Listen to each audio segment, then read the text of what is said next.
Affirmations help you create a new inner atmosphere, my dear.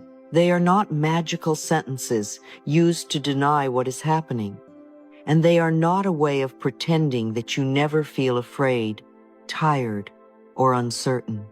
An affirmation is a conscious decision to introduce a more loving thought into a mind that may have practiced criticism for many years. Every word you repeatedly speak to yourself becomes part of the emotional environment in which you live. Imagine waking each morning beside someone who constantly says, "You cannot do this. You always make mistakes. Nothing will ever change." Even if that voice comes from within, your body hears its harshness. Now imagine hearing, "You are learning. You can take one step. You do not have to know everything today. The situation may not have changed yet, but your experience of meeting it becomes different." Healing begins when your inner voice becomes a place of love rather than another place where you must defend yourself. Words are seeds, and you plant them throughout the day, often without realizing it. A sentence such as, "I cannot handle this," may be repeated so automatically that it begins to feel like a fact. Yet it is still a thought, and thoughts can be observed, questioned, and gradually replaced. You do not have to fight the old sentence or become angry with yourself for having learned it. Simply notice it and create another possibility beside it. "I cannot" can become, "I am learning how." "Nothing ever works for me" can become, "I am willing to notice what is beginning to work." "I ruined everything" can become, "I can learn, repair what is possible, and begin again." These new thoughts do not erase responsibility or difficulty. They give your mind somewhere more constructive and compassionate to go. Your body also lives inside the language you use. It responds differently when you speak as a loving companion rather than a relentless judge. If you approach every sensation with panic and anger, the body may feel as though it is being attacked from both the outside and the inside. If you approach it with curiosity, care, and appropriate practical support, you create a gentler relationship. You can say, "Dear body, I am listening. I am willing to care for you." This does not replace medical guidance, treatment, rest, nourishment, or professional help when these are needed. Affirmations are not a test of whether you can think positively enough to deserve healing. They are a way of accompanying yourself lovingly while you take responsible steps. You are not to blame for every condition or challenge your body experiences. You are simply learning to make your inner voice part of your support rather than part of your suffering. Repetition matters because the mind becomes familiar with what it hears frequently. An old belief may feel powerful not because it is true, but because it has been rehearsed thousands of times. Perhaps you heard that you were too much, not enough, difficult, weak, or unlikely to succeed. Perhaps you later continued repeating these conclusions in your own voice. An affirmation offers a new path, but it does not have to destroy the old path overnight. Each loving repetition is one step in another direction. At first, the new words may feel unfamiliar, just as a new road feels unfamiliar. With patience, the mind begins to recognize that another response is available. The old thought is no longer the only voice in the room. You are creating a choice, and choice is where inner freedom begins. The most supportive affirmation is not always the most dramatic one. It is the sentence your mind and body can receive without feeling forced into a performance. If you are frightened, saying "I am never afraid" may create an inner argument. A gentler bridge may be, "I am learning to feel safer in this moment." If you are struggling with your body, "I am completely healthy," may feel too distant from your experience. You might begin with, I am learning to care for my body with patience and love. If self-love feels unfamiliar, you do not have to force yourself to declare perfect acceptance. Try, I am willing to become kinder to myself today. Willingness opens a door without demanding that you leap through it. You do not have to believe a new thought perfectly. You only need to practice it lovingly. The first healing affirmation is one of safety. All is well. I am safe. These words do not promise that every circumstance is ideal or that nothing difficult will ever happen. They invite you to return from the imagined future to the moment you are actually living. Fear often insists that you must solve tomorrow, next month, and the rest of your life immediately. It asks for complete control before it will allow you to breathe. Yet your power is not located in every future possibility. Your power is here, in the breath you are taking and the next choice available to you. Feel the ground beneath your feet or the support beneath your body. Look around and gently recognize where you are. Then say, in this moment, I am here. I can meet life one step at a time. Now breathe slowly and allow the fuller affirmation to enter. All is well. Everything is working out for my highest good. Out of this situation, only good will come. I am safe. If one part of this feels difficult to believe, do not fight that part. Let the words become an invitation rather than a demand. Only good will come need not mean that every event itself is good. It can mean that you are willing to seek wisdom, support, protection, and a loving next step from what is happening. You are refusing to let one experience write the entire future. You are leaving room for solutions you cannot yet see. You are remembering that help may arrive through many doors: an idea, a conversation, professional guidance, a boundary, or a change of direction.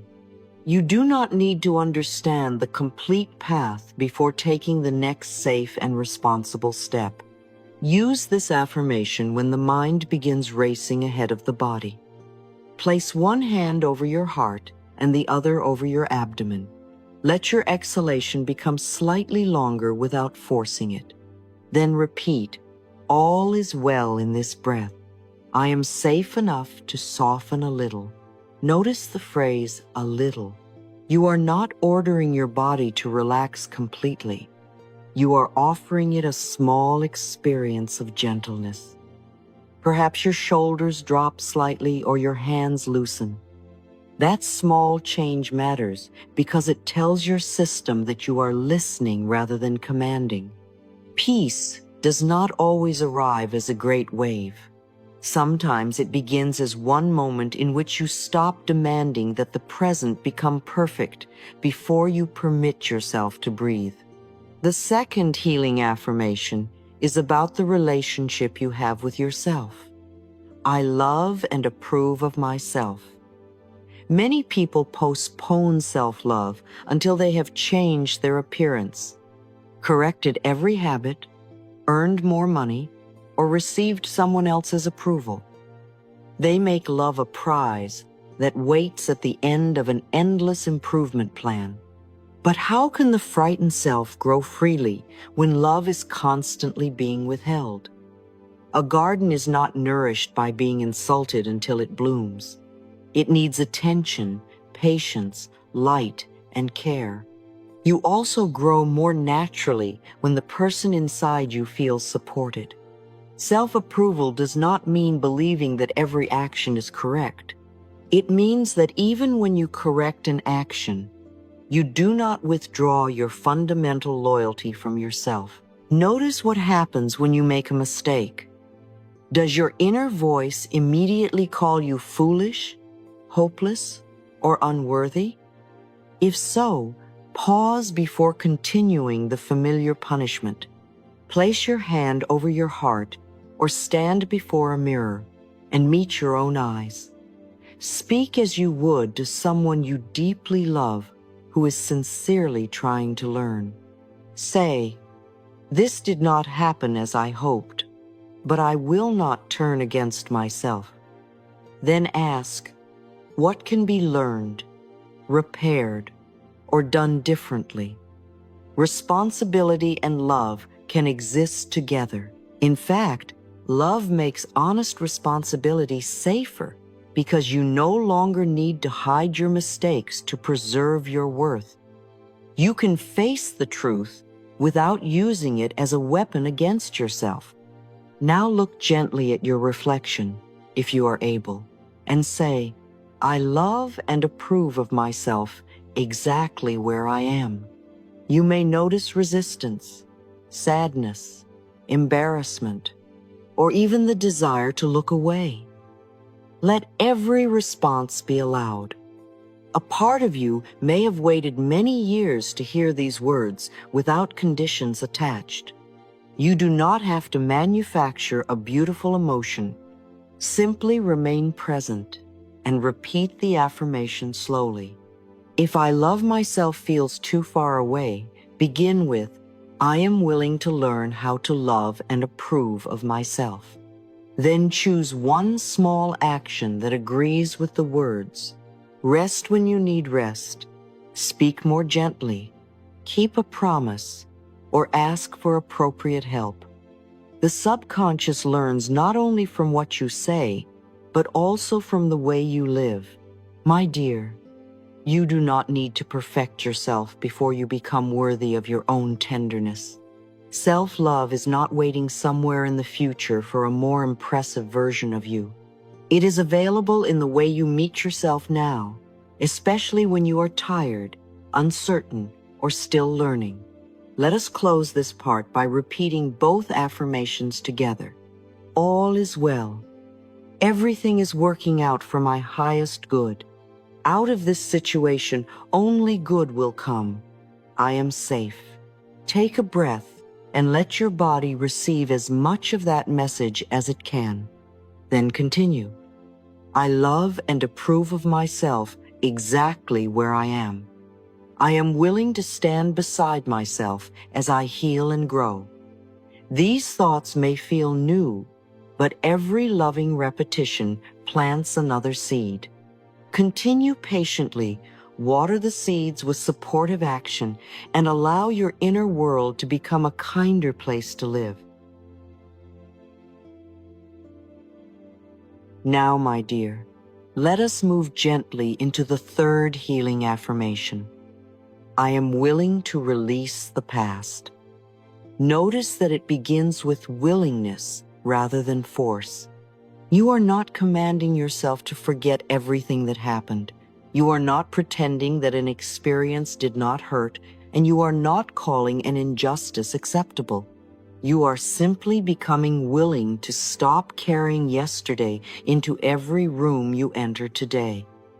The past can be a teacher, but it does not need to remain your permanent home. You may visit it to understand, grieve, forgive, or retrieve a part of yourself that was left behind. But you do not have to build your future inside the same painful story. Take a slow breath and imagine opening a window in a room that has been closed for a very long time. Let fresh air touch the places where old thoughts have been circling. Say softly, I am willing to release the past. I lovingly free myself and move forward. Sometimes we hold on because we believe that releasing the pain means saying that what happened was right. But release and approval are not the same thing. You can recognize that something was unfair and still refuse to let it control the rest of your life. You can remember what happened without reliving it every morning. You can maintain a boundary while releasing the conversation that continues endlessly in your mind. You can forgive when you are ready without restoring access to someone who has not become safe. Forgiveness is not an obligation to return.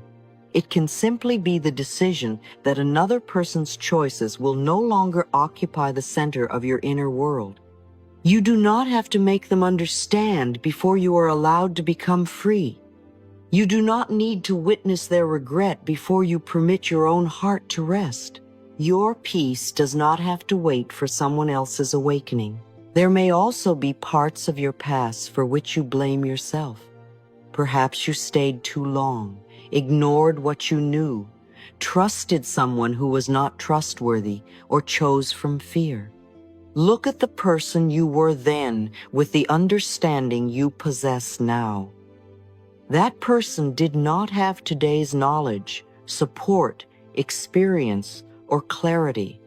It is unfair to use your present wisdom as a weapon against your former self. Responsibility may still be necessary, and some things may need to be repaired. Yet endless self-punishment does not repair the past. It only takes more life from the present. Speak gently to the person you were. You made choices from what you understood then.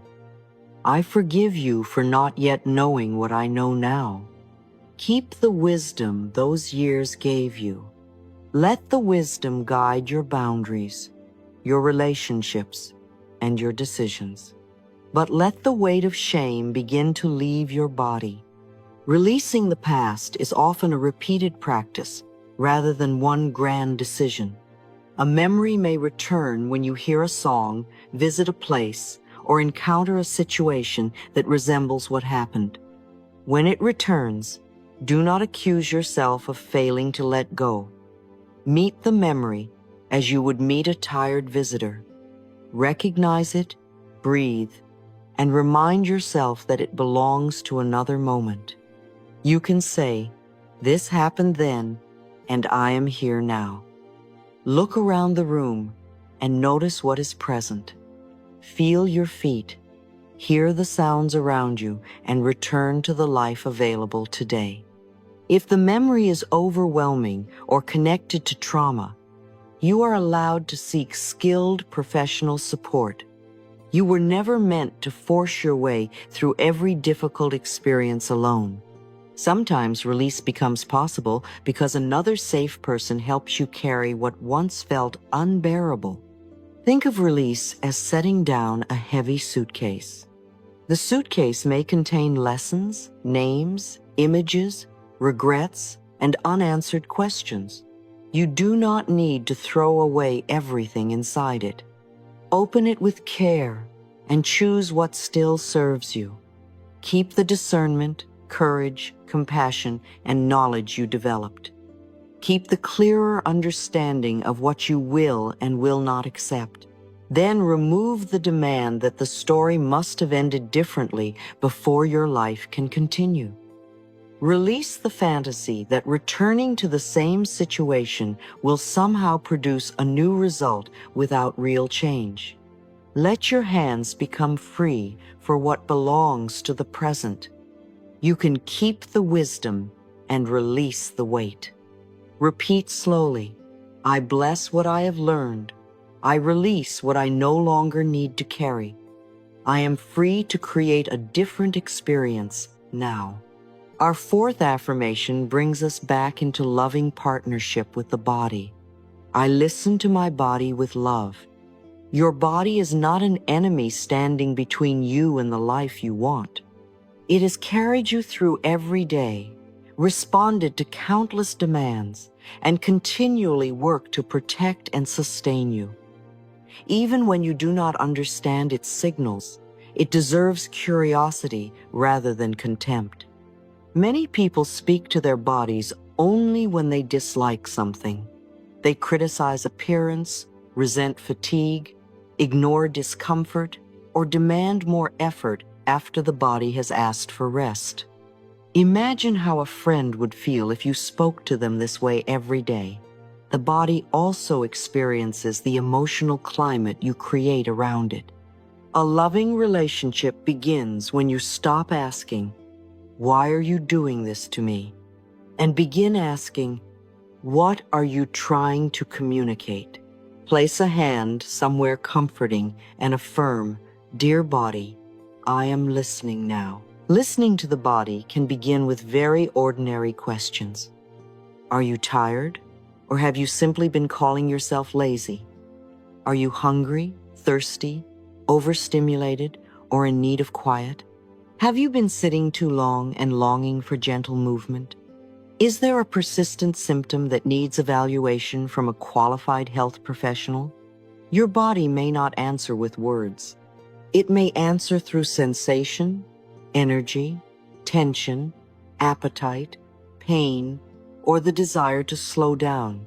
You do not have to interpret every signal perfectly. Listening is not the same as diagnosing yourself, and an affirmation is not a substitute for appropriate medical care. Love may guide you toward rest, but it may also guide you toward an appointment, a test, a second opinion, or professional treatment. Caring for the body means using both inner attentiveness and practical wisdom. Once a day, give yourself 1 quiet minute to scan the body. Sit or lie in a supported position and let your breathing remain comfortable. Bring your attention to your forehead, jaw, neck, and shoulders. Notice the chest, abdomen, back, hands, legs, and feet. You are not searching for something wrong, and you are not demanding that every area relax. You are simply noticing what is there. Perhaps one place feels warm, tight, heavy, numb, restless, or at ease. Offer that area a gentle sentence. I notice you. I will not judge you. What kind of care might support you today? The answer may be uncertain, and that is all right. The purpose is not perfect interpretation. It is the experience of no longer being ignored by yourself. If your body asks for rest, see whether you can respond before exhaustion becomes a crisis. If it asks for nourishment, offer food with respect rather than using it as punishment or reward. If it asks for movement, choose a form appropriate to your current ability. If it needs medical attention, let self-love help you take that need seriously. If it is carrying emotional tension, consider whether you need to cry, write, speak with someone trustworthy, or reduce a demand. The loving response will not look the same every day. Sometimes care is slowing down, and sometimes it is getting up and doing the supportive thing you have postponed. Love is not always indulgence. Love listens carefully and considers both the needs of the present self and the well-being of the future self. Affirm, I lovingly listen to the messages of my body and give it the care it needs. Please do not blame your body for being affected by what it has lived through. A tense jaw, shallow breath, racing heart, or exhausted mind may reflect ways your system learned to protect you. These reactions are not evidence that you are weak or spiritually unsuccessful. They are invitations to create more safety and seek appropriate support. Instead of ordering your body to calm down, let your voice become reassuring. Say, thank you for trying to protect me. We are going to check what is true in this moment. Feel the ground and notice whether you have choices now that were unavailable in the past. You may be able to leave, speak, ask for help, rest, or set a limit. Each time you act on a loving choice, the body receives evidence that it no longer has to face everything alone. Healing becomes gentler when you begin working with your body instead of fighting against it. Our 5th affirmation is about trust. I trust the process of life. Trust does not mean that you know precisely what will happen, when it will happen, or how every difficulty will be resolved. It means that you allow yourself to take the next step without demanding a map of the entire journey. The mind often believes that complete control will create safety. It tries to predict every response, arrange every outcome, and prevent every possible disappointment. But excessive control can make the heart clench around life. It narrows your attention until you can see only one acceptable answer. Trust opens the hand.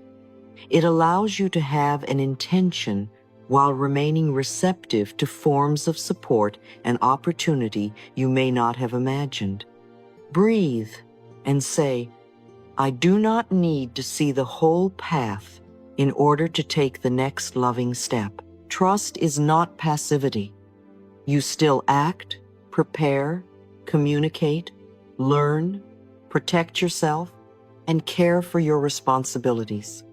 You do not sit beside a closed door forever while calling your inaction faith. You knock where it is appropriate, search for another entrance, develop the skills you need, and notice when a different direction is opening.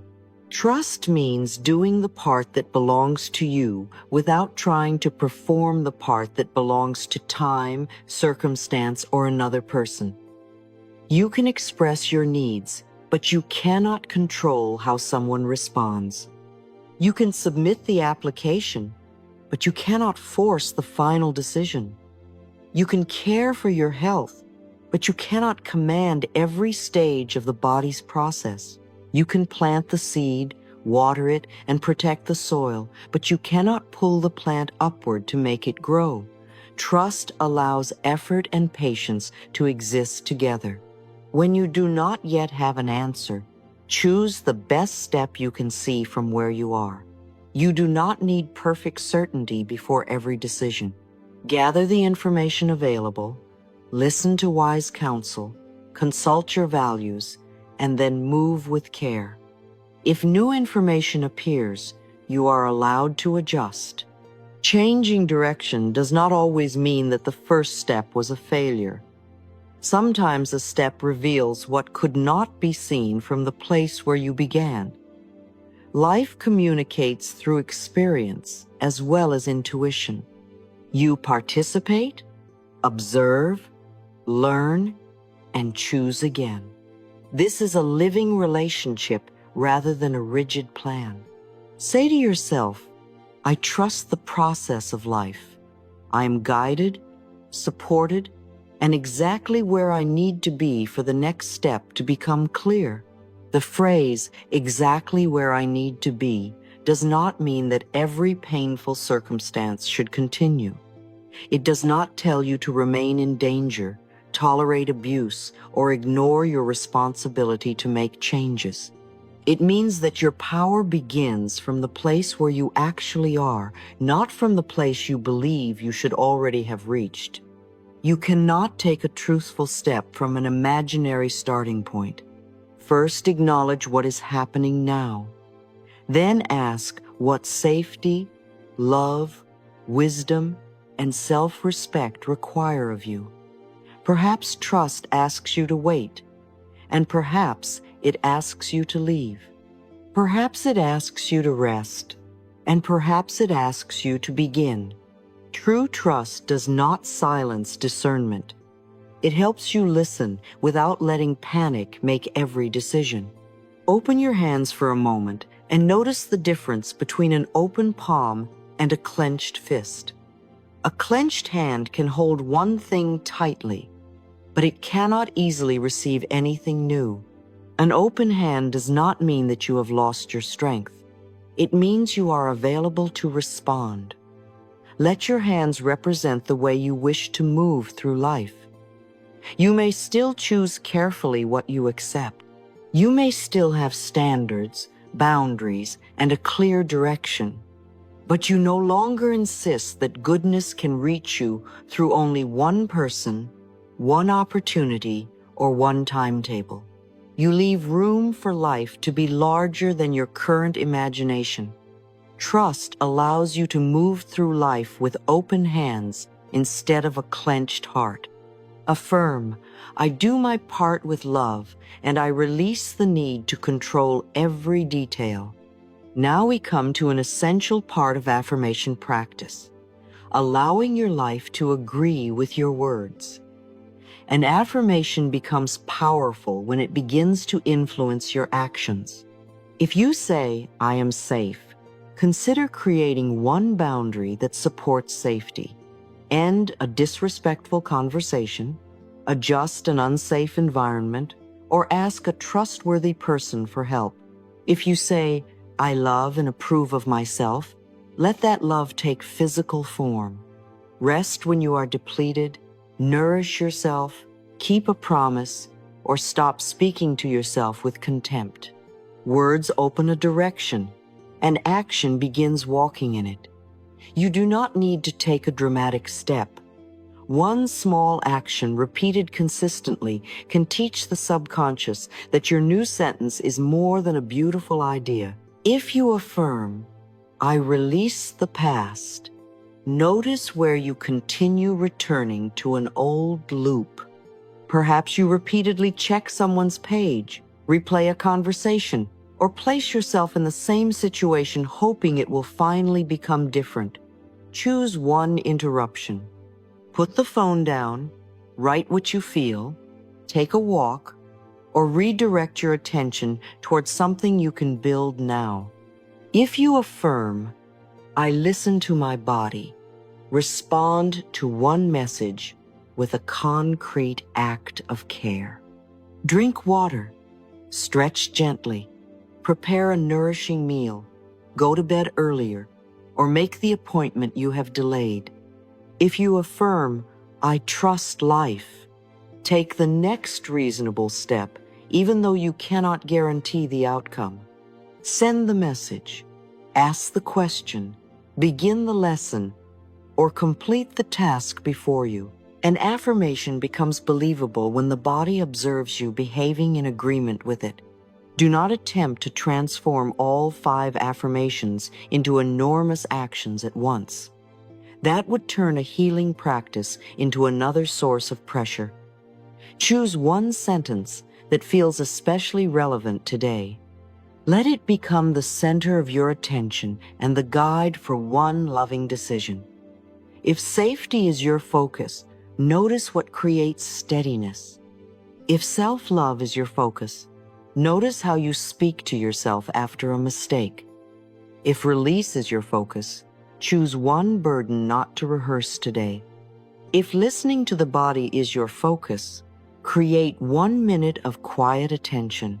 If trust is your focus, take one step and then allow the result to unfold. Small, coherent choices create a strong inner message. I hear what I am saying, and I am willing to live it. Let us now create a simple daily ritual that you can return to each morning. You do not need special music, perfect silence, or a complicated spiritual routine. Sit comfortably and place one hand over your heart. Take a slow breath and feel yourself arriving in the new day. Then say, I am safe. Pause and allow the sentence to touch your body. Continue. I love and approve of myself. Let this be an act of loyalty rather than a test of confidence. Then say, I lovingly release the past. Imagine placing down what does not need to accompany you today. Continue. I listen to my body with love. Notice one sensation without judging it. Finally say, I trust the process of life. After repeating the 5 affirmations, choose one as your central affirmation for the day. Write it on a small piece of paper, place it where you will see it, or carry it quietly within you. Return to it when your mind becomes busy, but do not repeat it frantically as though you are begging life to obey. Speak it slowly enough for your body to hear. Allow one breath after the sentence. Ask what action would support it in the present situation. If the chosen affirmation is, I am safe, perhaps the action is pausing before responding.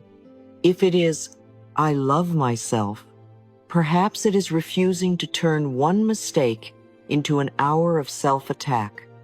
Let the words guide you back to your values. The purpose is not to control every event. It is to choose the inner companion you bring to each event. Some mornings, the words will feel warm and believable. On other mornings, they may feel distant. Both experiences are part of practice. You are not failing because an old thought is louder today. Offer the new thought without declaring war on the old one. You might say, I know part of me is afraid, and I am still willing to practice safety.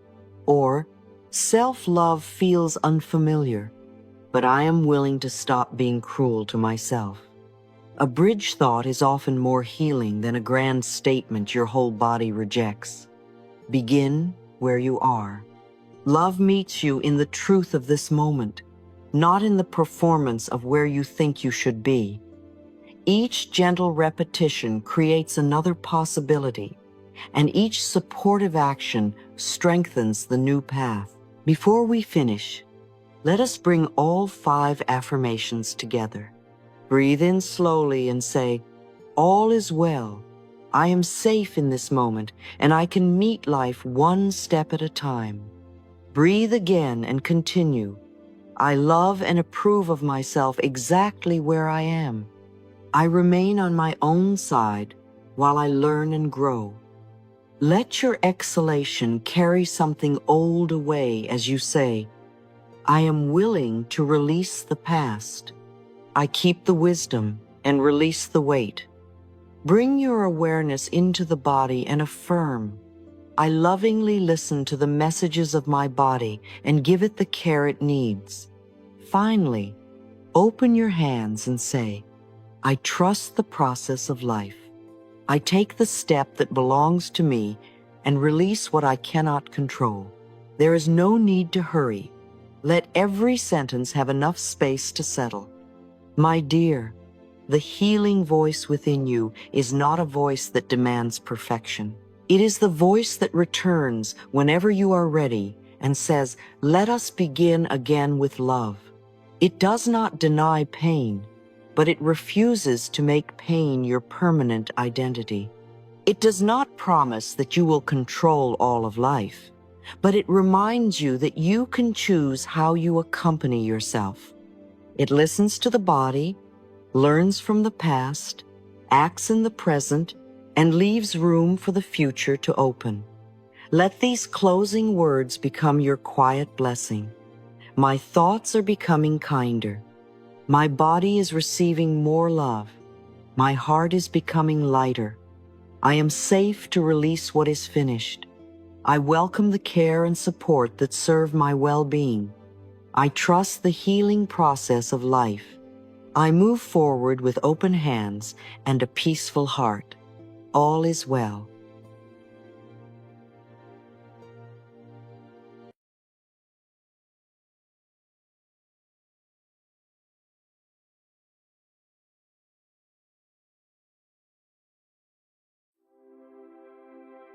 Let's begin with this beautiful thought. Peace is not weakness.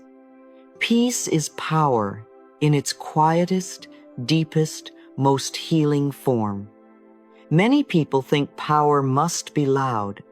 They think power must push, argue, defend, prove, or control. But there is another kind of power, a much higher kind of power that does not need to force anything. It simply is.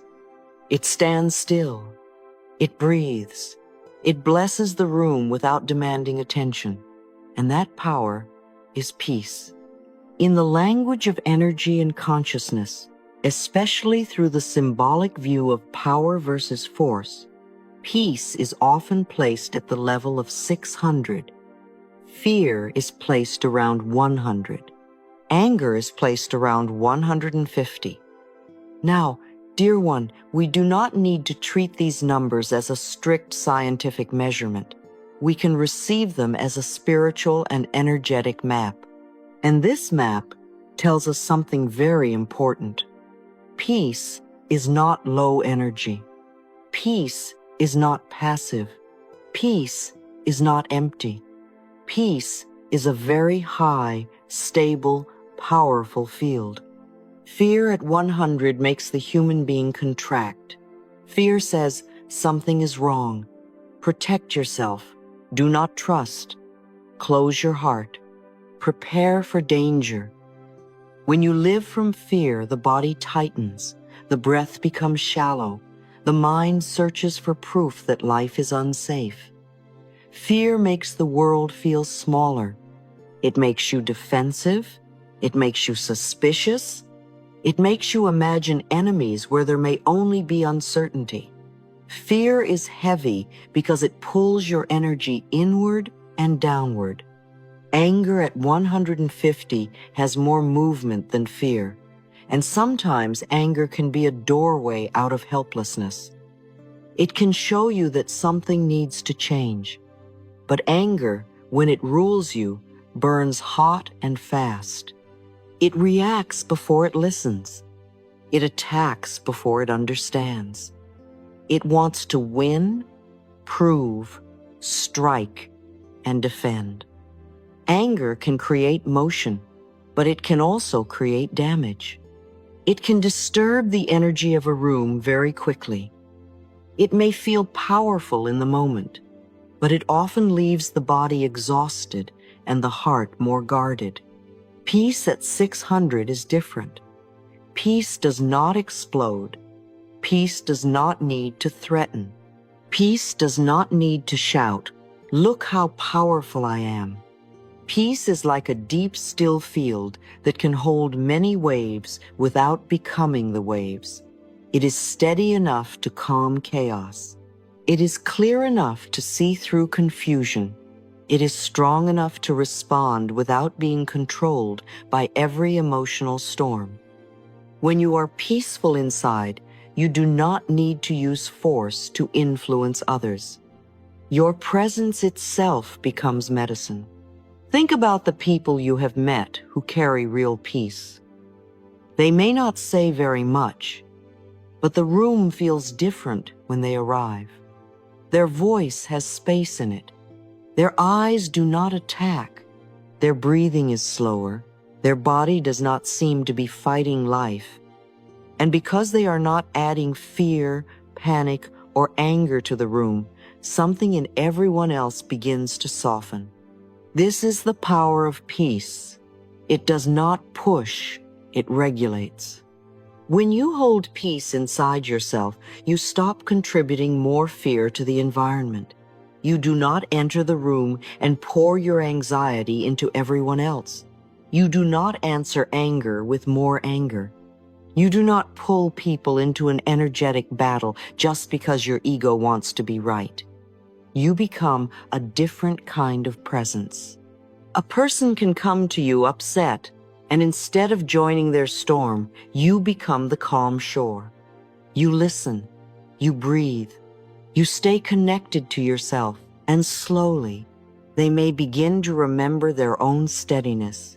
This does not mean you become weak. This does not mean you let people mistreat you. Peace is not people-pleasing. Peace is not silence when truth is needed.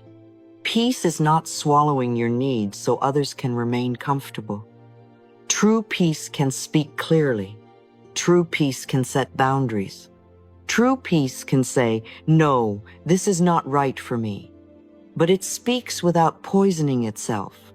It protects without hatred. It walks away without becoming bitter. It chooses dignity over drama. From the view of energy, one person who is truly peaceful can soften the chaotic field of many people around them.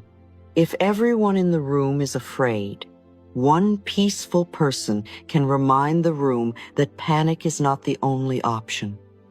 If everyone is angry, one peaceful person can slow the fire.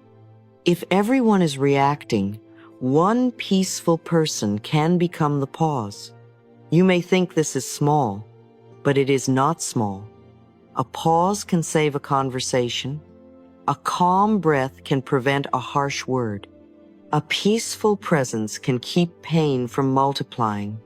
And your body understands this deeply. Peace is not only a thought. Peace is a nervous system state. When you become peaceful, your breath slows, your jaw relaxes, your shoulders soften, your belly begins to release. The body receives a message. We are safe enough in this moment. The parasympathetic nervous system, the part of you connected to rest, repair, digestion, and connection, begins to come online. The body no longer needs to fight, flee, freeze, or brace every second. The vagus nerve is often spoken of in connection with this calm, connected state. It helps the body move toward relaxation, restoration, and social connection. When your nervous system is more regulated, other people can feel it. They may not know the word for it. They may not say, "Your vagus nerve is helping me calm down," but their body recognizes your rhythm. They hear your slower voice. They see your softer eyes. They feel that you are not attacking the space, and something in them may begin to settle too. This is called co-regulation. One settled nervous system can help another nervous system feel safer. Think of a child calming down in the arms of a calm adult. Think of a friend who is anxious, then begins to breathe more slowly because you are listening without panic. Think of a tense room that begins to shift because one person refuses to escalate. We are always affecting each other, not only through words, but through tone, breath, posture, eyes, and presence. So when you cultivate peace within yourself, you are not doing something selfish. You are blessing your relationships. You are blessing your home.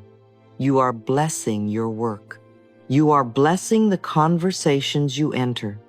The more peaceful you are inside, the more peace you have to share with others. You cannot give what you do not carry.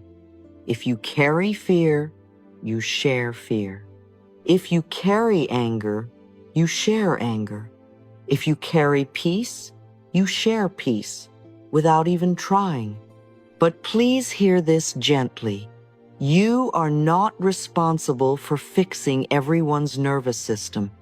You are not here to absorb everyone's pain. You are not here to become the emotional container for people who refuse to do their own healing. Peace does not mean carrying the whole room. Peace means remaining connected to yourself while you are in the room. You can care without collapsing. You can love without losing your center. You can listen without becoming heavy. You can be present without becoming responsible for everyone's emotions. This is why peace must begin inside you. It begins in the way you speak to yourself. It begins in the way you breathe before reacting. It begins in the way you notice fear without letting fear drive. It begins in the way you notice anger without letting anger speak for you. It begins in the little moment where you say, "I choose peace," before I choose words. That little moment is powerful. That little moment is the doorway from force into true power. So today, remember the numbers as a gentle symbol. Fear at 100 contracts. Anger at 150 reacts. Peace at 600 radiates. Fear says, protect yourself from life. Anger says, fight life before it hurts you. Peace says, I am safe enough to respond with wisdom. And that is the energy that changes everything around you. Let peace become your quiet strength. Let it enter your breath. Let it soften your body. Let it clean your words. Let it guide your responses. Let it become the field you carry into every room. You do not need to shout to be powerful. You do not need to fight to be strong. The peace within you is already a high and healing vibration. And the more peaceful you become inside, the more your very presence reminds others that peace is possible too.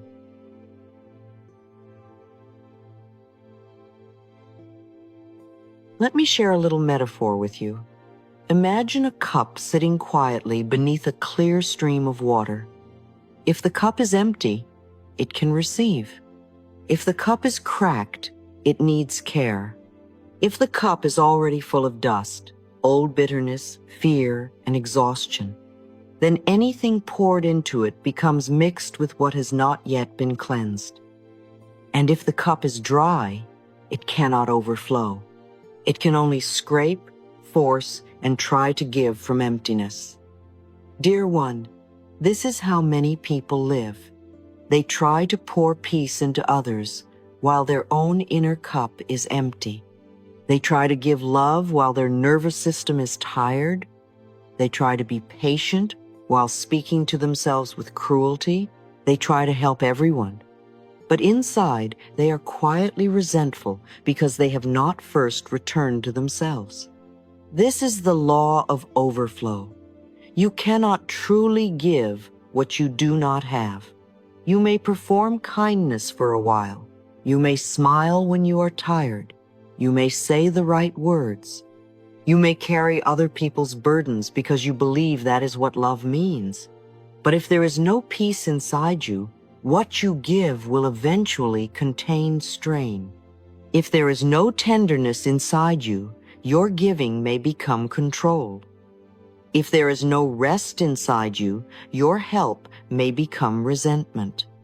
If there is no love toward yourself, your love for others may become a silent request. Please appreciate me. Please see how much I am giving. Please make me feel worthy. And this is why inner peace is not selfish. It is spiritual responsibility. When you care for your own peace, you are not turning away from the world. You are preparing to meet the world without losing yourself. When you become fuller inside, you can give without secretly demanding that others refill you. When you become steadier inside, you can love without gripping, controlling, or fearing abandonment. When you become kinder inside, your kindness toward others becomes cleaner. It is no longer a performance. It becomes a fragrance. A flower does not force its fragrance into the air. It becomes fragrant, and the fragrance naturally spreads. A lamp does not argue with the darkness. It simply stays lit. A calm lake does not chase the sky. It becomes still enough to reflect it.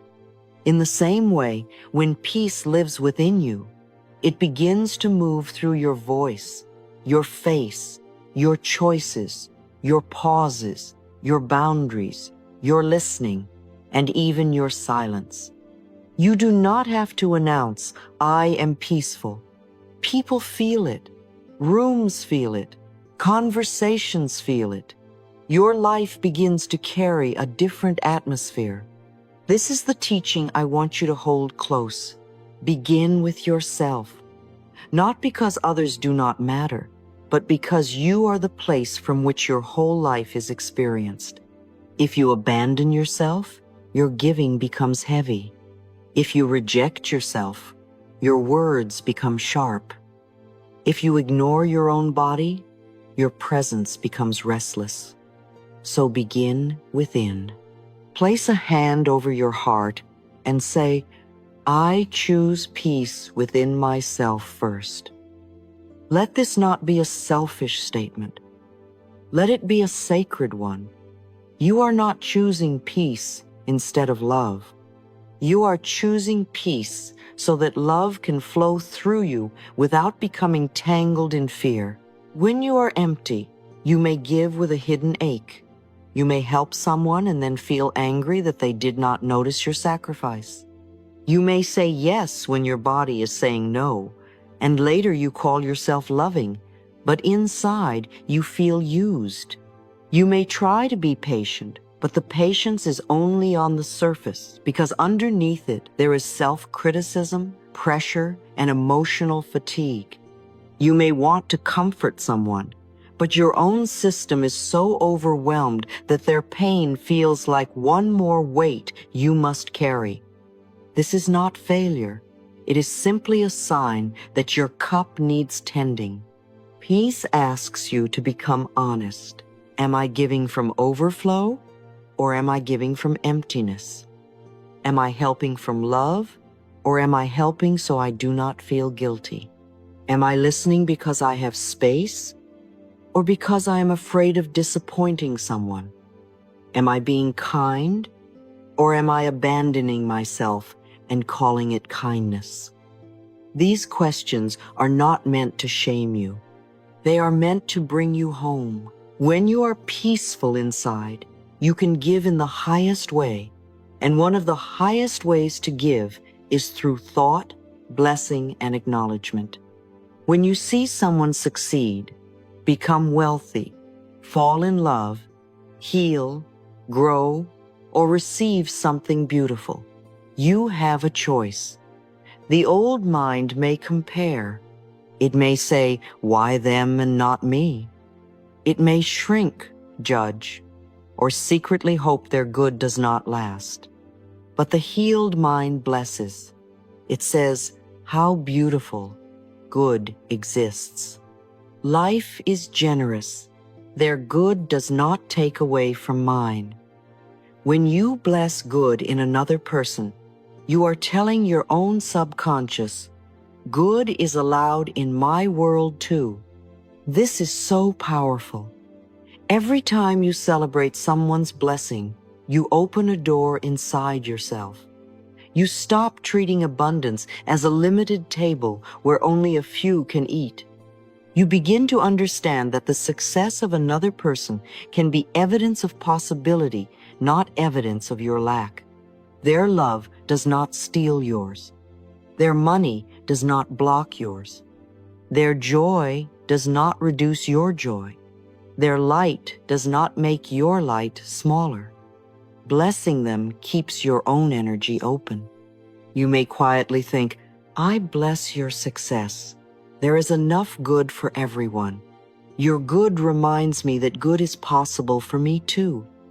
And feel how clean that is. It releases envy. It releases scarcity. It releases the old belief that life is a competition for crumbs. This does not mean you never feel a sting. Sometimes you will. If you have been waiting for something, another person's blessing may touch a tender place in you.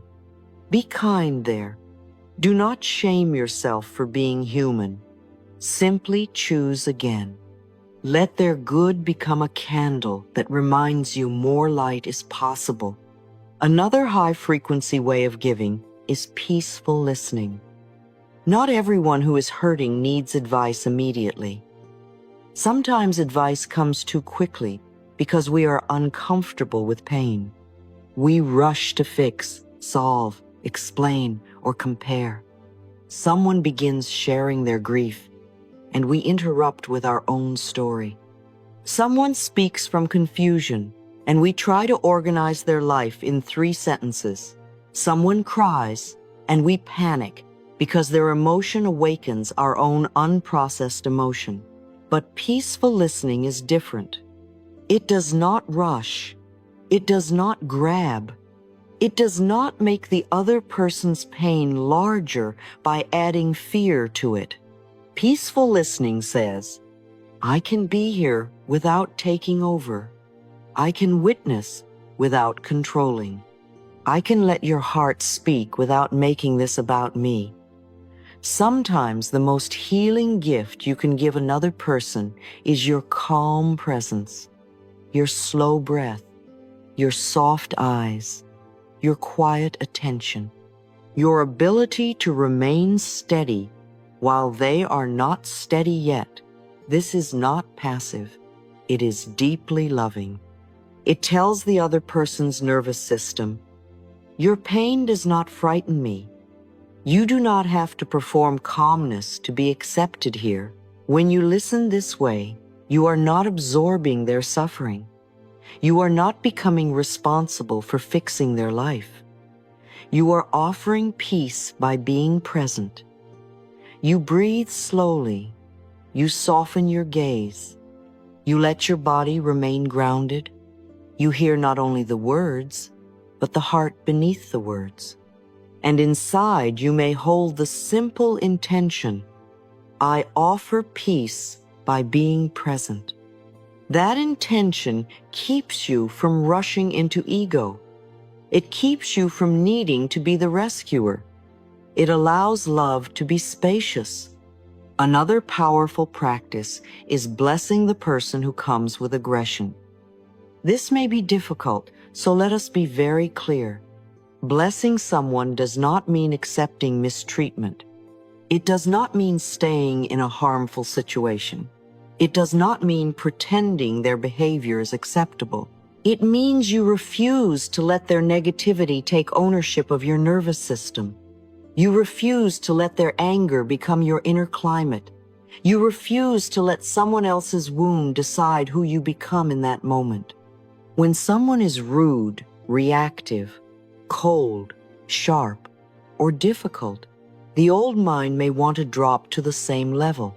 It wants to defend, attack, prove, and win. Sometimes you do need to speak clearly. Sometimes you do need to leave. Sometimes you do need to set a firm boundary. But before you respond, you can bless them silently. I bless you with love. I release you, and I am free. This is not for them only. It is for you. It keeps your energy clean. It reminds you that you do not have to drink poison because someone else handed you a cup. There is dignity in not becoming the energy that hurts you. There is strength in not letting another person's reaction become your state of being. You can stand tall. You can breathe. You can answer only what needs answering. You can leave the rest. You can say, this conversation is not healthy for me right now. You can say, I will respond when we can speak with respect. You can say nothing and walk away. Peace is not weakness. Peace is strength that has been softened by wisdom. And then there is giving materially from the energy of flow. Money is such a powerful place to practice peace because many people pay with fear. They pay a bill and feel only loss. They buy something necessary and feel guilt. They give and then tighten. They receive and then worry it will disappear. But money is energy in motion. It comes, it goes, it supports, it exchanges, it blesses, it returns in many forms. When you see money only as something leaving you forever, your body closes around it. When you see money as part of a larger flow, your body can remain more open. When you pay for food, you are blessing the farmer, the worker, the shop, the person who delivered it, and your own body. When you pay for electricity, you are participating in light, warmth, connection, and comfort. When you pay rent or a mortgage, you are blessing shelter. When you buy a gift, you are allowing love to take form. When you pay someone for their work, you are honoring exchange. So instead of saying, money is leaving me, you can feel, this money is moving through me to bless life, and life knows how to bless me in return. As you pay, you may quietly hold the thought, this money blesses others and returns to me in beautiful ways. I am a channel of prosperity. You do not need to say it mechanically. Feel it. Let the hand soften. Let the breath stay open. Let the old fear around loss loosen. Giving in peace keeps the flow open. It teaches the subconscious that money can move without danger. It reminds you that prosperity is not only accumulation, it is circulation, trust, generosity, wisdom, and receptivity. Now, before you share peace with the world, practice keeping peace within yourself. Begin each day by checking your energy. Ask, what am I carrying today? Not as a criticism, as awareness. Am I carrying irritation? Am I carrying pressure? Am I carrying fear? Am I carrying comparison? Am I carrying tenderness? Am I carrying hope?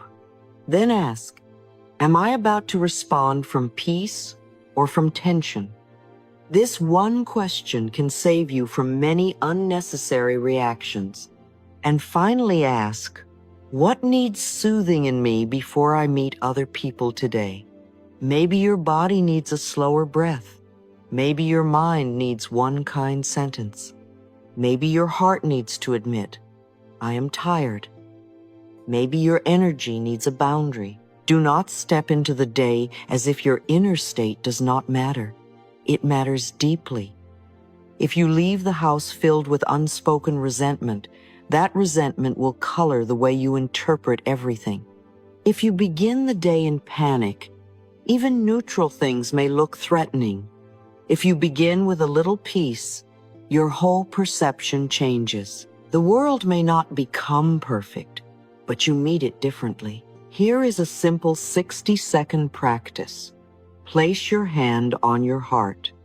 Inhale slowly and think, I am peaceful inside. Exhale slowly and think, I share peace with the world. Repeat this 3 times before answering a difficult message, before entering a meeting, before speaking with someone who often triggers you, before making a decision, or before walking into your home after a long day. This practice is small, but it creates a pause. And a pause is often where peace enters. Inhale, I am peaceful inside. Exhale, I share peace with the world. Again, inhale, exhale, again. Feel the body remember that it does not have to rush into reaction. Feel the heart become a little wider. Feel the throat become a little cleaner. From this place, your words will be different. Your silence will be different. Your boundaries will be different. Your generosity will be different. Mirror work can also help you become a source of peace. Stand before the mirror and look into your own eyes, not to examine what is wrong, not to criticize the face, not to search for proof of aging, tiredness, or imperfection. Look into your own eyes as someone you are learning to love. Then speak gently. The more peaceful I am inside, the more peace I have to share. I choose peace before I speak.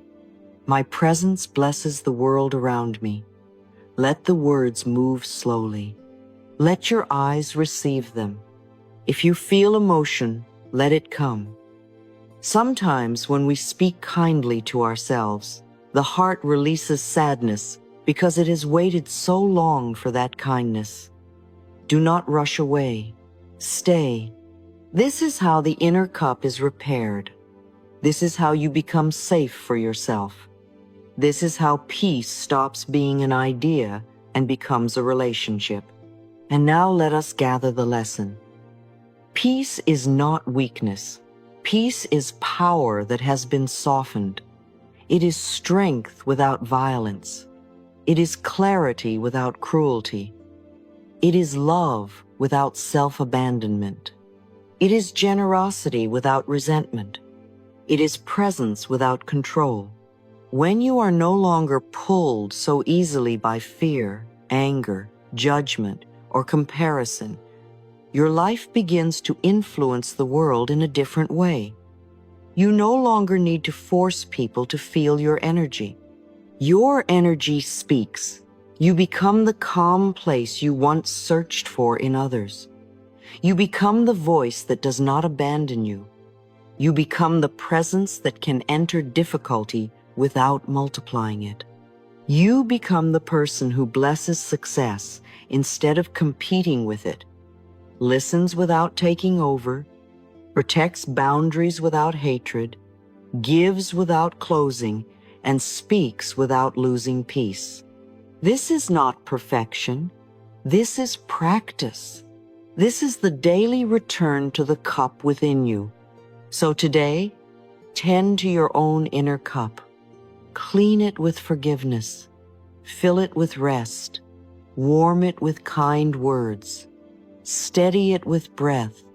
Protect it with boundaries. Nourish it with gratitude.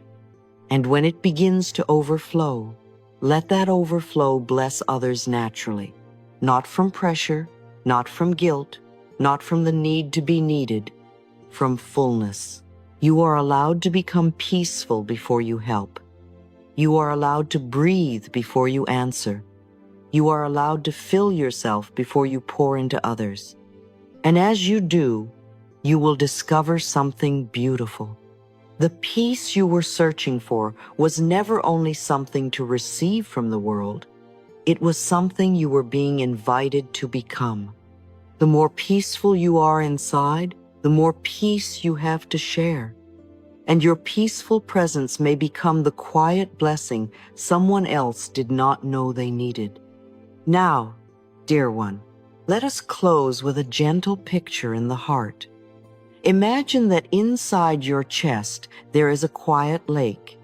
It does not need to prove anything. It does not need to rush anywhere. It simply rests beneath the open sky of your own being. At first, perhaps the surface has little ripples. These ripples may be thoughts, responsibilities, conversations, memories, or emotions that have moved through you today. Do not fight them. Do not judge them. Just breathe. With each breath, the lake becomes a little smoother. Inhale, and the body remembers safety. Exhale, and the old tension begins to loosen. Inhale, and the heart becomes softer. Exhale, and the mind releases what it cannot control. The surface of the lake becomes calm, clear, and still. And from this stillness, a gentle wave begins to move outward. This wave does not push. It does not force. It simply expands. It moves through your home, bringing softness into your family. It moves through your work, bringing clarity into your decisions. It moves through your relationships, bringing patience, honesty, and kindness. It moves toward every person you meet today, not because you are trying to rescue them, but because peace naturally blesses what it touches. You do not need to save the whole world.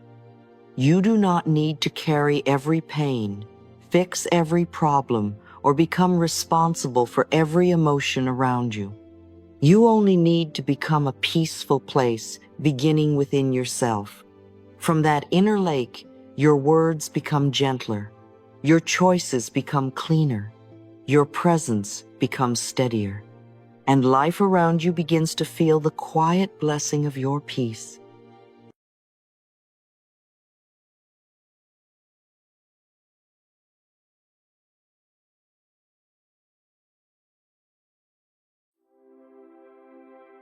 You and you are on the same side. Remember that. You are not here to defeat yourself into becoming better. You are not here to shame yourself into growth. You are not here to chase every part of you with criticism until one day you finally become acceptable. Dear one, you are not the enemy of your own life. You are the one who has been trying, sometimes clumsily, sometimes fearfully, sometimes beautifully, to survive, to understand, to love, to be safe, and to find your way home. Many people do not realize they are living as if they themselves are a problem that must be fixed. They wake up and begin the inner argument before the day has even begun. One part says, "You are not doing enough." Another part feels tired and quietly collapses. One part says, "You should be further ahead." Another part feels ashamed and begins to hide. One part says, "Why are you so sensitive?"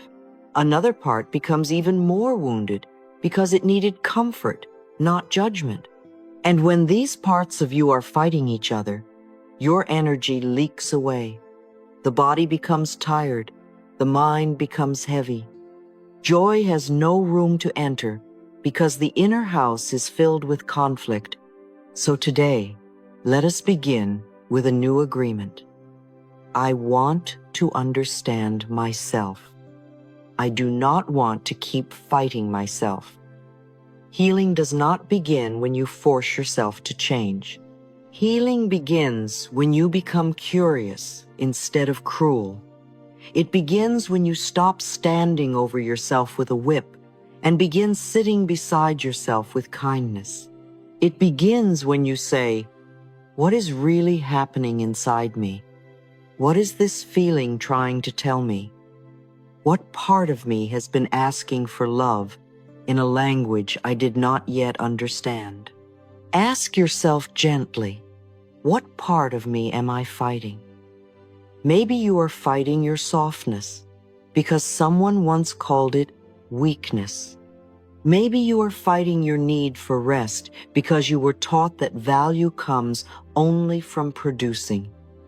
Maybe you are fighting your desire for love because you are afraid of needing anyone. Maybe you are fighting your body because the world taught you to see it as an object to improve instead of a home to care for. Maybe you are fighting your slower seasons because you think life must always look impressive from the outside. Then ask, what am I trying to fix only because I believe it is not worthy of love?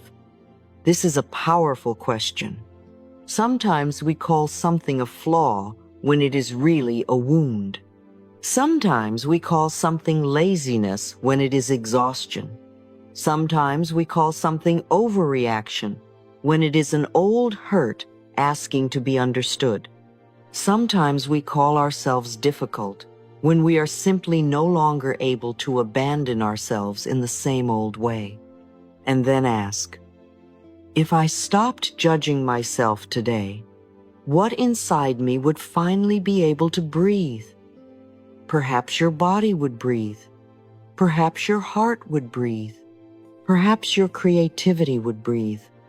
Perhaps the child inside you, the one who has been trying so hard to be good enough, would take one long breath and say, "At last, someone is on my side." Now let us look at the quiet ways people punish themselves. One of the heaviest chains is the chain of "I should."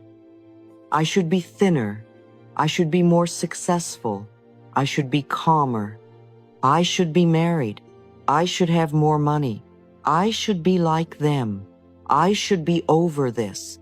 I should not feel this way. Every should can become a little prison when it is not rooted in love. It pulls you away from your own inner truth and places you under an outside standard that may not even belong to your soul.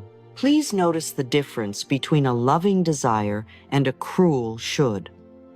A loving desire says, "I would like to care for my body because I feel better when I am nourished."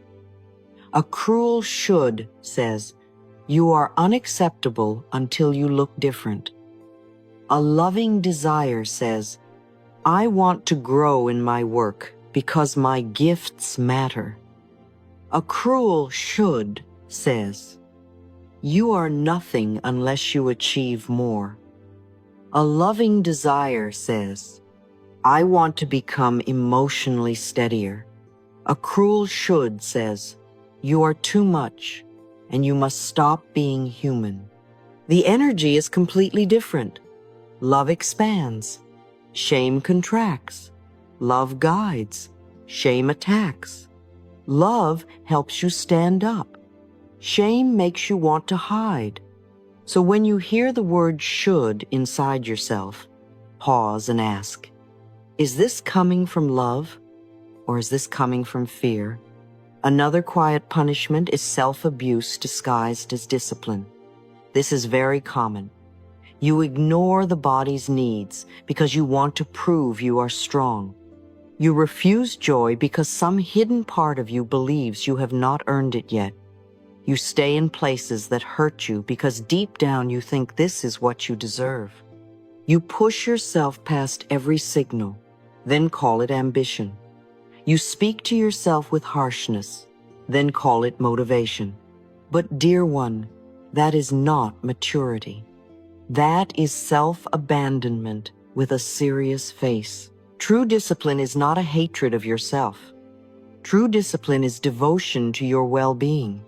It says, I will care for you even when it would be easier to neglect you. It says, I will help you grow without humiliating you. It says, I will guide your choices, but I will not break your spirit. If your discipline makes you feel smaller, more frightened, more ashamed, and more disconnected from your own body, it may not be discipline at all. It may be an old wound trying to become respectable. There are signs that you have been fighting yourself. You always feel not enough, no matter how much you do. You rest, but guilt sits beside you like an unpaid bill. You succeed, but satisfaction disappears almost immediately because the inner critic moves the finish line again. You do not know what you really want because you have listened to judgment for so long that your own desire has become quiet. You may feel confused, not because you have no truth, but because the truth has been interrupted too many times by fear. So how do we put down the weapons? How do we begin to reconcile with ourselves? The first step is to change the question from, what is wrong with me, to, what do I need? This one change can open a whole new doorway in the mind. When you are tired, do not ask, why am I so weak? Ask, what kind of rest is my body asking for? When you are sad, do not ask, why am I so sensitive? Ask, what tenderness have I been needing? When you procrastinate, do not immediately call yourself lazy. Ask, am I afraid? Am I overwhelmed? Do I need clarity, support, or a smaller first step? The moment you ask about need instead of defect, the nervous system begins to soften. It feels less attacked, and when you are less attacked, you can hear yourself more clearly. The second step is to speak to yourself like someone you love. This is not sentimental. This is practical healing. The inner voice is where your life begins to change direction. If the voice inside you is always cruel, then even beautiful opportunities will feel unsafe because you will bring yourself into them as an enemy. So practice new sentences. Instead of I am terrible, say, I am learning a new way. Instead of I have to fix myself, say, I can care for myself better. Instead of I always ruin things, say, I can take responsibility without attacking myself. Instead of I am behind, say, I am moving at the pace of my own healing. At first, this may feel unfamiliar. Let it be unfamiliar. New kindness often feels strange to a mind trained in criticism. But strange does not mean false. It means new pathways are forming. Speak the new words anyway. Place your hand on your heart and say, I am on my own side now. I am willing to understand myself. I can grow through love instead of shame.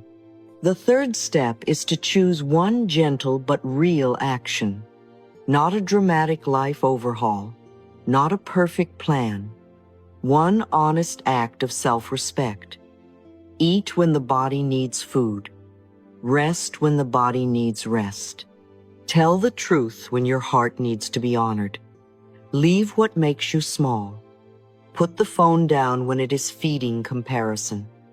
Take a breath before answering from fear. Finish one small thing that matters to you. These actions may look simple, but each one tells your deeper self, I am no longer abandoning you. You do not choose these actions to become perfect. You choose them to become honest. Honest with your body. Honest with your feelings. Honest with your limits. Honest with your longing. Honest with a life that wants to be lived through you. Full living begins when the inner war begins to end. When you no longer spend all your energy arguing with yourself, there is energy left for joy, creativity, love, work, beauty, play, and peace. So today, make peace with yourself in one small place. Choose one part of you that you have been criticizing and say, I want to understand you. Choose one should and ask whether it truly belongs to you. Choose one moment of rest without guilt. Choose one sentence that sounds like love instead of punishment. Choose one action that proves you are on your own side. And let this be your affirmation. I am not my enemy. I am my companion. I stop fighting myself and begin listening with love. I release the old need to punish myself into change. I choose understanding. I choose kindness. I choose one honest step today.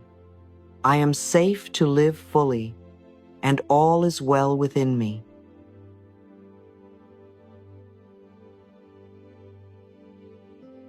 After so many years, I have realized that life does not become fuller when we become harder on ourselves.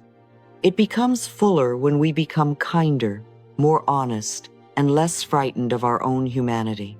For a very long time, many of us were taught to treat life like an examination. Every choice had to be correct. Every feeling had to be managed. Every mistake had to be hidden. Every season had to prove something. We learned to hold our breath through our own days, as if someone were always watching with a red pen, waiting to mark what we did wrong. And when you live this way, dear one, even beautiful things can feel heavy. Love becomes a test. Work becomes a test. Rest becomes a test. Healing becomes a test. Even joy can feel like something you must earn, deserve, or justify. But what if life is not an examination? What if life is more like a great field you are invited to walk through, to touch, to learn from, to laugh in, to fall down in, to begin again in? What if the point is not to perform perfectly, but to become more alive, more awake, more real? Somewhere along the way, you may have confused seriousness with wisdom. You may have believed that if you are not worrying, you are not being responsible. If you are not pushing, you are not growing. If you are not criticizing yourself, you will become careless. But this is an old belief, and it has not made people peaceful. It has made people tired. Playfulness is not weakness. It is a form of trust. It says, I am allowed to try. It says, I am allowed to learn. It says, I can make a mistake and still remain worthy. It says, I do not have to turn every experience into a courtroom. When you see life only as a test, you become afraid of being wrong. You hesitate. You hide. You tighten. You ask, what will they think? What if I fail? What if I look foolish? And little by little, life becomes smaller, not because your soul is small, but because fear has made the doorway narrow. When you see life as a journey of discovery, something softens. You can try the class. You can start the project. You can speak a little more honestly. You can wear the color. You can dance badly in the kitchen. You can learn something new without needing to be impressive immediately. You can say, "How interesting I am learning," instead of, "How terrible, I did not do it perfectly." This little shift brings oxygen into the spirit. It gives the body permission to relax. It allows the inner child to come out from the corner and say, "May I play too?" Please do not underestimate the healing power of lightness. A little laughter can loosen a knot in the heart. A little curiosity can open a door that pressure kept shut. A little play can return energy that years of self-judgment stole from you. You are not here only to correct yourself.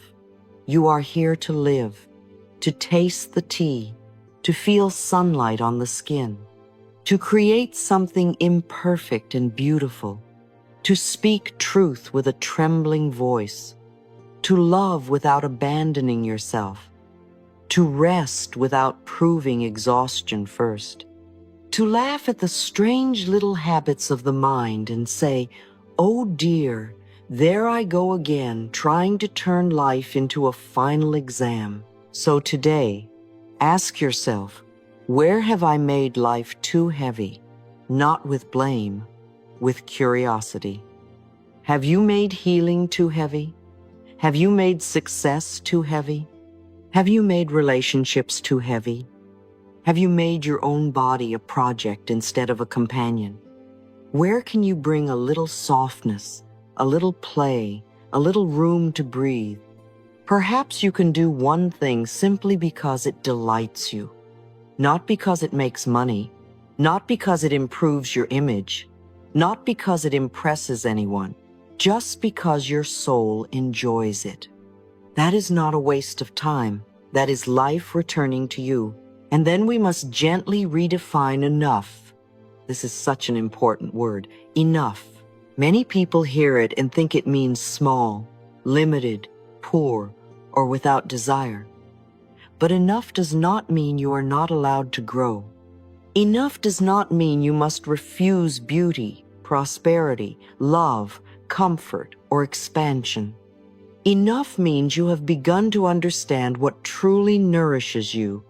It means you stop chasing more simply because more is being advertised to your fear. It means you stop letting the world tell you that you are behind because you do not want what everyone else is chasing. Enough money is not a number chosen by comparison.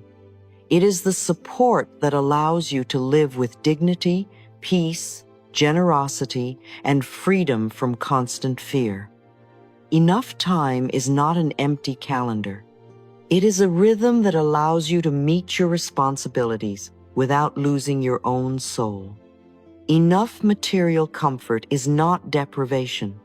It is having what supports your life without being possessed by endless wanting. Enough success is not being worshipped. It is expressing your gifts in a way that feels meaningful and true. Enough love is not being needed by everyone. It is being connected in ways that allow your heart to breathe. When you do not know what enough is, the mind can keep moving the finish line. You achieve something, and immediately the inner voice says, "Not enough." You rest, and it says, "You should be doing more." You receive something good, and it says, "What if you lose it?"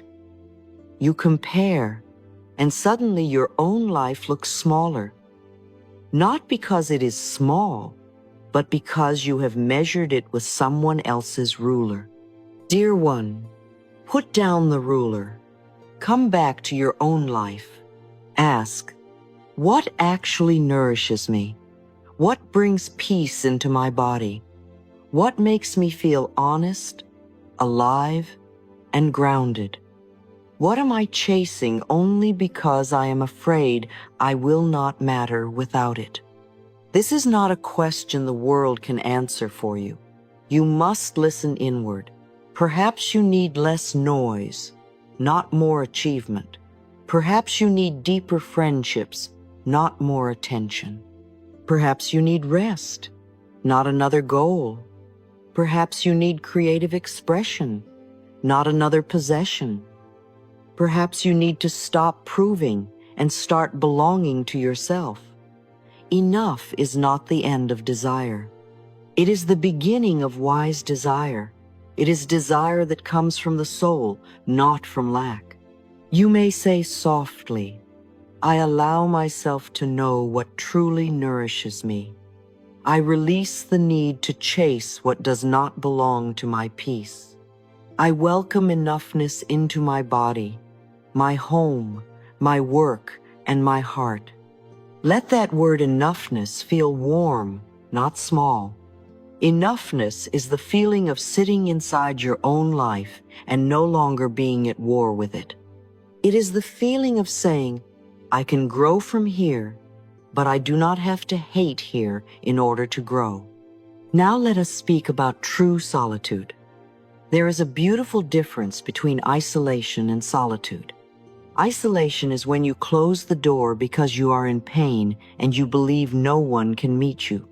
Isolation says, I am alone because I am unsafe. It often feels heavy, defensive, and cold. It may look like independence from the outside, but inside it is a wound trying not to be touched. Solitude is different. Solitude is when you are alone and still feel connected to yourself. It says, I am with me. It feels clean, spacious, and restoring. It does not reject love. It prepares you for healthier love. Many people are afraid to be alone because silence reveals what noise has covered. When the messages stop, when the room becomes quiet, when there is no one to entertain, impress, rescue, chase, or analyze, the self appears. At first, this may feel uncomfortable. If you have been away from yourself for a long time, your own presence may feel unfamiliar. But do not run too quickly. Sit gently, make tea, breathe, write a few honest words. Let the quiet become friendly. You are not being abandoned. You are being introduced to yourself. True solitude teaches you that you are not empty when no one is filling the room. You still have breath. You still have thoughts you can question. You still have a body you can care for. You still have feelings you can listen to. You still have desires, creativity, humor, tenderness, and wisdom. When you no longer need another person to fill every empty place inside, your relationships become freer. You do not come to love as someone begging to be completed. You come as someone willing to share. You can enjoy people without clinging to them. You can miss someone without losing yourself.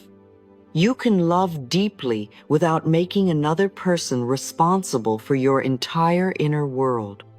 Solitude also teaches discernment. When you have become peaceful in your own company, you become less willing to trade that peace for chaotic connection. You no longer confuse constant contact with intimacy. You no longer confuse intensity with love. You no longer say yes to companionship that leaves you lonelier than being alone. This is not becoming cold. This is becoming honest. A full life includes connection, yes, but it also includes a sacred relationship with your own inner world. So let us make this practical. The practice now is not to fix yourself. The practice is to listen to yourself. There is a very big difference. Fixing comes from the belief, something about me is wrong. Listening comes from the belief, something in me is trying to be understood. Fixing often rushes, listening allows. Fixing can feel like pressure. Listening feels like a hand placed gently on the heart. For today, let us stop asking, how do I correct myself into worthiness? And begin asking, how do I hear myself into wholeness? Take out a page if you can, or simply answer in your mind. Ask, where did I say I should today? Perhaps you said, I should be further along. I should look different. I should not need rest. I should say yes. I should be over this. I should be more like, write it down. Look at it. Do not let it remain a vague command floating in the mind. Bring it into the light where you can examine it with love. Then ask, does this standard truly belong to me? This is a freeing question. Some of your standards may belong to family, culture, fear, comparison, old criticism, social media, or a wounded version of you who believed love had to be earned through performance. Perhaps the standard is not yours at all. Perhaps it was handed to you, and you have carried it for so long that you forgot you could put it down. If it does not belong to your soul, bless it and release it. You can say, thank you for trying to guide me. I choose a truer way now. Then ask, if I chose to love myself more, what word would I use instead of should? Maybe I choose. Maybe I am willing. Maybe I would like. Maybe it supports me to. Feel the difference. I should rest may still carry guilt. I choose to rest because my body matters, carries respect. I should eat better may carry shame. I am willing to nourish my body carries love. I should work harder may carry fear. I choose one focused action because my dreams matter carries dignity. Change the word and the energy changes. This is the kind of inner work that seems small, but it changes the direction of your life. Your words are not empty. They are instructions. They are atmosphere. They tell the body whether life is safe or hostile. When your inner language becomes softer and more truthful, the body can stop bracing for attack. The mind can stop hiding. The heart can start participating again. Now, mirror work. Stand before the mirror if you can. If you feel awkward, smile a little. Awkward does not mean wrong. It only means you are speaking a new language to yourself. Look into your eyes, not to inspect your face, not to list what must be changed, but to meet the person who has lived every single day with you. Say slowly, I am not here to fight myself anymore. Let the words land. If a part of you does not believe it yet, that is all right. You are planting a new way. Then say, I am willing to understand myself with love. This is such a gentle sentence because it does not demand instant transformation. It only opens the door. Willingness is a beautiful beginning. It says, I may not know how to love every part of me yet, but I am no longer committed to rejection. Then say, I allow myself to live fully now, not later, not when you become perfect, not when you finally meet every condition the old mind created. Now, in this body, in this season, in this real life. After mirror work, choose one action in the day that proves you are no longer fighting yourself. Do one thing for joy, not achievement. This may be music, a walk, a flower, a meal you enjoy, a few minutes of drawing, singing, stretching, reading, laughing, or sitting in sunlight. Joy is not frivolous. Joy is life saying yes through you. Choose one unnecessary pressure and say no to it. Not every demand is sacred. Not every urgency is truth. Give your body one rest without guilt. Rest is not the enemy of a full life. Rest is how a full life becomes sustainable. The old pattern may say, "This is not enough." And you can answer, "For today, this is how I return to myself." You do not need one dramatic action to prove you are changing. You need one honest action that says, "I am listening now." And now we come to the close. Life begins again when you stop fighting yourself. Not because every problem disappears, but because your energy is no longer trapped in an inner war. You are no longer using all your strength to judge, hide, push, prove, and punish. That energy can return to living, to creating, to loving, to resting, to choosing, to laughing, to listening, to being present for the life that is actually here. You do not need to fix yourself like a broken object.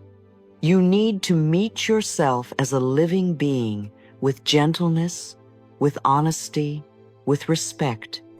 You need to ask what hurts instead of calling yourself difficult. You need to ask what nourishes you instead of copying what impresses others. You need to ask what is true instead of performing what is acceptable. You need to ask what brings you alive instead of only asking what makes you look successful. When you stop fighting yourself, you may feel lighter. Not because you suddenly have no responsibility, but because you have stopped carrying the extra weight of self-attack.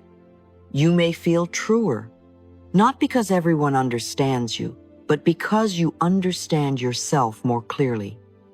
You may feel freer, not because you have escaped all difficulty, but because you are no longer making yourself an enemy during difficult moments. This is the wisdom of living fully. You become playful enough to try, grounded enough to know what is enough, peaceful enough to enjoy solitude, honest enough to question the word should, and loving enough to speak to yourself in the mirror without turning away. You begin to live less as a performance and more as a presence, less as a test and more as a discovery, less as a battle and more as a relationship with your own soul. So today, do not wait for life to give you permission to live fully. Give yourself permission. Begin with one breath, one kind sentence, one honest question, one small joy, one sacred no, one moment of rest, one look in the mirror where you are not searching for what is wrong, but greeting the person who is ready to come home. Say softly now, and let these words become the new agreement inside you. I am on my own side now. I stop fighting myself and start living fully. Life becomes softer when I become kinder to myself. I am not here to punish myself into change. I am here to love myself into truth. I choose joy without guilt. I choose enoughness without fear. I choose solitude that restores me. I choose words that heal me. I choose actions that honor my body and my heart. I allow myself to live fully now. All is well within me. And if you are ready to reconcile with yourself, write in the comments, I am on my own side now. Let this sentence be more than a comment. Let it be a promise. Let it be a hand extended inward. Let it be the moment you stop standing across from yourself as an opponent and begin walking beside yourself as a friend. I love all of you. All is well.